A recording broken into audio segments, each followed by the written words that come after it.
ఒకప్పుడు హీరో అంటే మంచివాడు, విలన్ అంటే చెడ్డవాడు. ఈ పాత్రలు చేసిన నటులు ఆడియన్స్ పై చాలా ప్రభావాన్ని చూపించేవారు. అందుకే హీరోలుగా చేసిన నటులు విలన్స్ గా నటించేవాళ్ళు కాదు.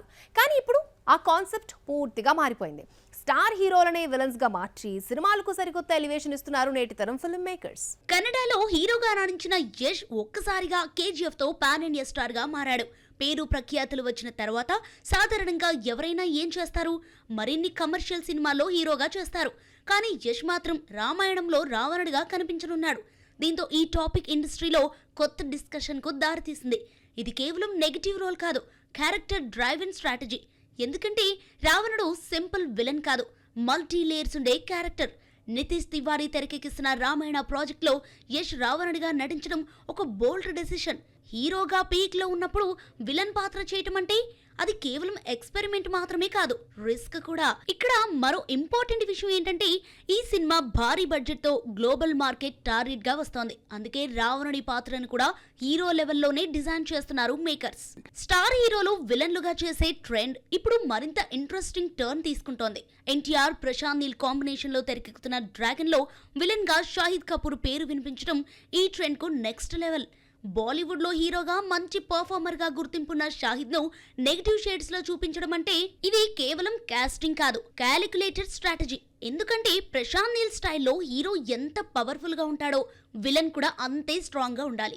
అయితే ఇదంతా నిజంగా స్టోరీ ప్రకారం జరుగుతోందా, లేక పాన్ ఇండియా మార్కెట్ కోసం బాలీవుడ్ యాక్టర్ ని తీసుకొస్తున్నారా అనే ప్రశ్న కూడా వినిపిస్తోంది.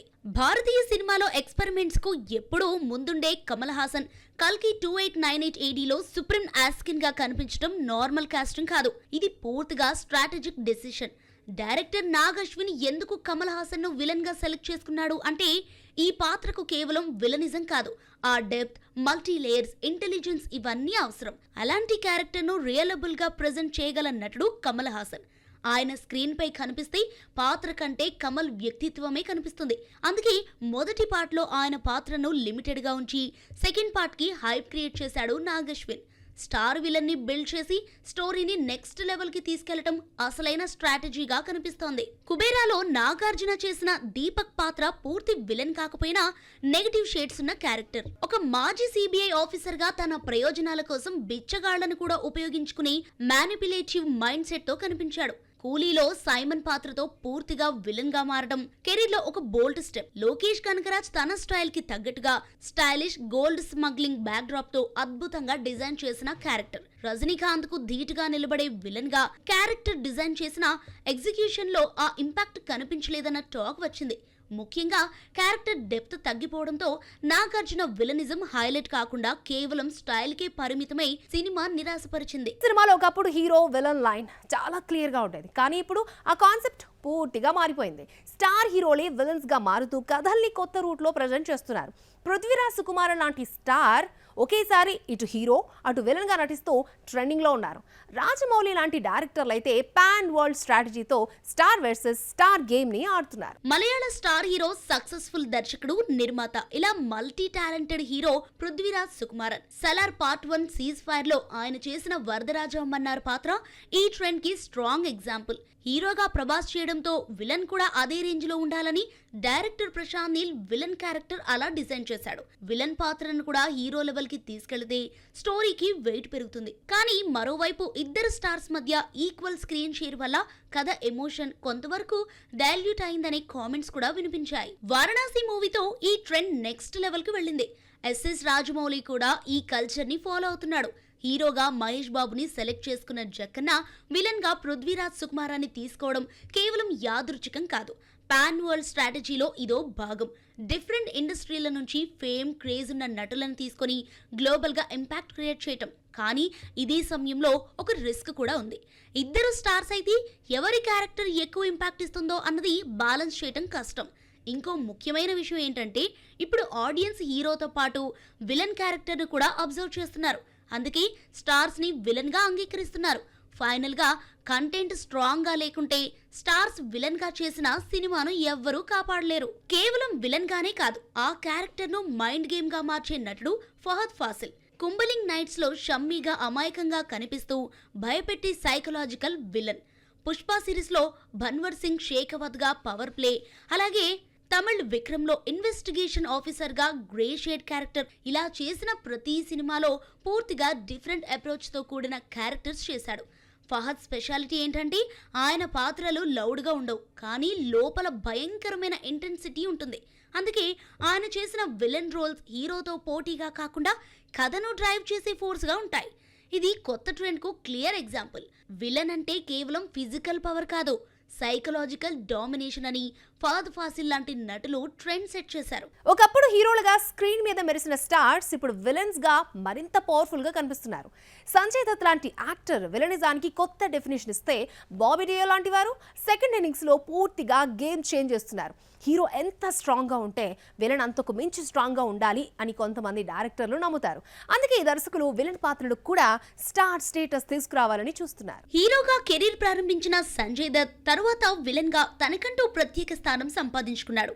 అగ్నిపథ్లో కాంచా చీనా పాత్రతో ఆయన విలనిజానికి కొత్త డెఫినేషన్ ఇచ్చాడు. ఆ తర్వాత కేజీఎఫ్ చాప్టర్ 2లో అధీరగా యష్ కు ఈక్వల్ గా నిలబడి పాన్ ఇండియా లెవెల్లో క్రేజ్ సంపాదించాడు. అలాగే లియోలో యాంథోనీ దాస్ గా మరోసారి తన ఇంటెన్సిటీ చూపించాడు. ఇక్కడ గమనించాల్సిన విషయం ఏంటంటే, సంజయ్ దత్ విలన్ గా క్లిక్ అవ్వడానికి కారణం కేవలం స్టార్ ఇమేజ్ కాదు, ఆయన పాత్రలతో ఉండే క్రూరత్వం, ప్రెజెన్స్.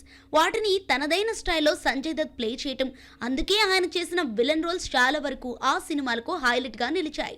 ఇప్పటి ట్రెండ్ కి సరిపోయేలా సంజయ్ దత్ వరుసగా పాన్ ఇండియా సినిమాల్లో విలన్ గా కనిపిస్తున్నాడు. డబుల్ స్మార్ట్ లో బిగ్ బుల్ గా, షన్షేరాలో క్రూరమైన దరోగాగా, ఇక ది రాజాసాబ్ లో సూపర్ న్యాచురల్ పవర్స్ ఉన్న విలన్ గా కనిపించాడు. ప్రభాస్ హీరోగా వచ్చిన రాజాసాబ్లో ఆయన పాత్ర కొత్తగా ఉన్న కంటెంట్ సరిగా లేక సినిమా బోల్తా పడింది. ప్రభాస్ లాంటి హీరో సంజయ్ దత్ లాంటి స్టార్ విలన్ ఉంటే సరిపోదు, కథ, క్యారెక్టర్స్ బాగుండాలి, కొత్తగా ఉండాలి. అప్పుడే సినిమా సక్సెస్ సాధించడమే కాదు, నటీనటులకు మంచి పేరొస్తోంది. హీరోగా హిట్స్, ఫ్లాప్స్ చూసిన బాబీ డియోల్ కెరీర్ ని పూర్తిగా రీడిఫైన్ చేసిన సినిమా యానిమల్. ఇందులో అబ్రాహాగా మాటలు లేకుండా కేవలం ఎక్స్ప్రెషన్స్, తన ప్రెజెన్స్ తోని ఆడియన్స్ ని మెస్మరైజ్ చేశాడు. ఈ సినిమా ఆయన కెరీర్లో మోస్ట్ సక్సెస్ఫుల్ మూవీగా నిలిచిపోయింది. దీంతో అప్పటి వరకు డల్గా ఉన్న ఆయన కెరీర్ జెట్ స్పీడ్ లో దూసుకెళ్తోంది. ఇప్పటికే లవ్ హాస్టల్ మూవీలో డాగర్ పాత్రతో చూపించిన క్రూరత్వాన్ని యానిమల్ తో నెక్స్ట్ లెవెల్ కి తీసుకెళ్లాడు.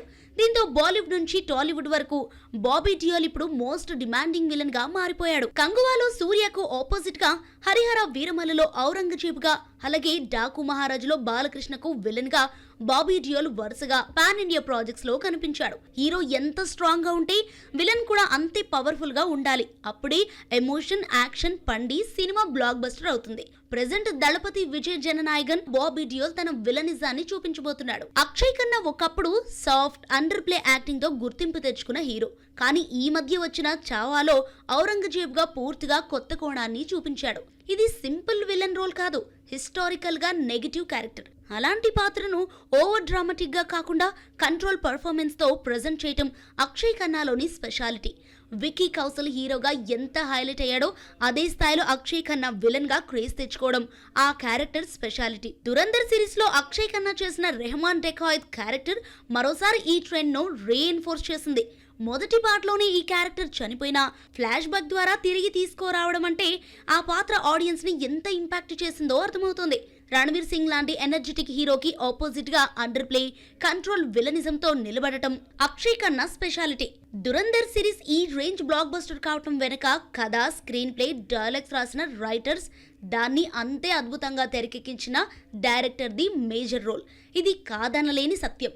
అదే సమయంలో ఆ కథని, అందులోని క్యారెక్టర్స్ కి ప్రాణం పోసిన నటీనటులకు కూడా సినిమా సక్సెస్ లో అదే రేంజ్ లో క్రెడిట్ ఇవ్వాల్సి ఉంటుంది. ఇది కూడా కాదనలేని సత్యం. బాలీవుడ్ లో స్టైలిష్ హీరోగా గుర్తింపు తెచ్చుకున్న సైఫ్ అలీ ఖాన్ ఇప్పుడు వరుసగా నెగటివ్ రోల్స్ ఎంచుకోవటం ఇండియన్ సినిమాల్లో మారుతున్న ట్రెండ్ కి అద్దం పడుతోంది.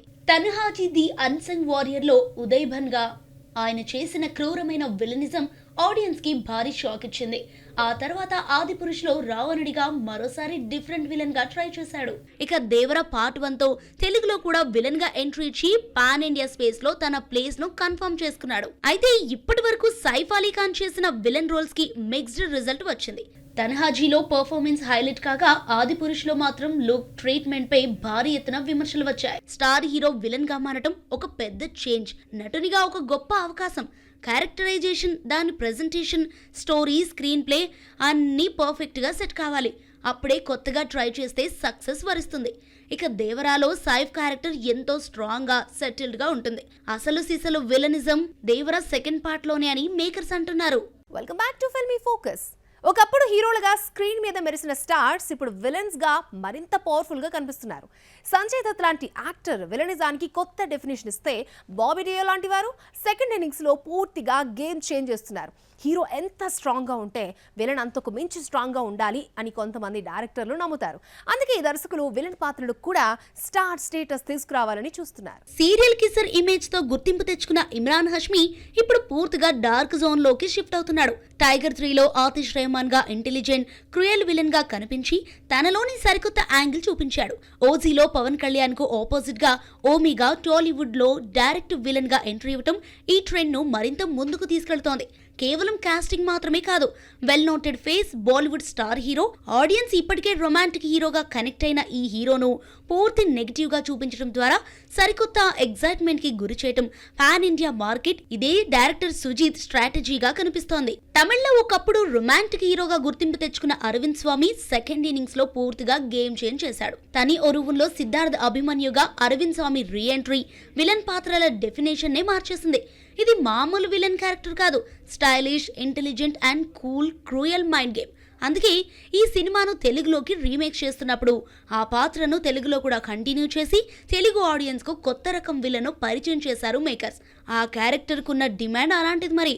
ఇక నాగ చైతన్య కస్టడీలో అరవింద్ స్వామి నెగిటివ్ షేడ్స్ ఉన్న క్యారెక్టర్లో సరికొత్త విలనిజాన్ని చూపాడు. విలన్ అంటే కేవలం భయపెట్టడం కాదు, మైండ్ తో కూడిన డెత్ గేమ్, దానిలో గెలవడం అని మరోసారి ప్రూవ్ చేశాడు. బాలీవుడ్ స్టార్ సెకండ్ ఇన్నింగ్స్ లో విలన్ రోల్స్ కే ఇంపార్టెన్స్ ఇస్తున్నారు. ప్రెజెంట్ తెలుగులో కూడా ఇదే ట్రెండ్ కనిపిస్తోంది. ఒకప్పుడు హీరోలాగా ఉన్న జగపతి బాబు, శ్రీకాంత్, ఆది పినిశెట్టి, RX100 కార్తికేయ లాంటి వాళ్ళు ఇప్పుడు విలన్ పాత్రలతో తమ సెకండ్ ఇన్నింగ్స్ ని స్ట్రాంగ్ గా ప్లాన్ చేసుకుంటున్నారు. ముందుగా ఇండస్ట్రీలో విలన్ గానే గుర్తింపు పొందిన మోహన్ బాబు తర్వాత హీరోగాను సక్సెస్ అయ్యాడు. లేటెస్ట్ గా ది పారడైజ్ తో షికంజీ మాలిక్ గా నానితో తలపడేందుకు సై అంటున్నాడు. హీరోగా అవకాశాలు తగ్గితే క్యారెక్టర్ ఆర్టిస్ట్ లేదా విలన్ గా టర్న్ తీసుకుంటారు అనేది పాత ఫార్ములా. స్ట్రాంగ్ క్యారెక్టర్ కోసం స్టార్ హీరోలనే విలన్ గా సెలెక్ట్ చేసుకుంటున్నారు. ఇదే ఇప్పటి ట్రెండ్. అయితే ఫైనల్ గా సినిమా సక్సెస్ ను డిసైడ్ చేసేది స్టార్ హీరో, విలన్ కాదు. కొత్తగా నావెల్ గా ఉండే స్టోరీ, ఎమోషన్స్, ట్విస్ట్లతో ఆడియన్స్ ని మెస్మరైజ్ చేసే స్క్రీన్ ప్లేతో వచ్చిన సినిమా ఇదే సక్సెస్ మంత్ర. ఇవాల్టి ఫిల్మీ ఫోకస్ నెక్స్ట్ ఎపిసోడ్ లో మరొక ఇంట్రెస్టింగ్ టాపిక్ తో మళ్ళీ కలుద్దాం. Till then keep watching NTV.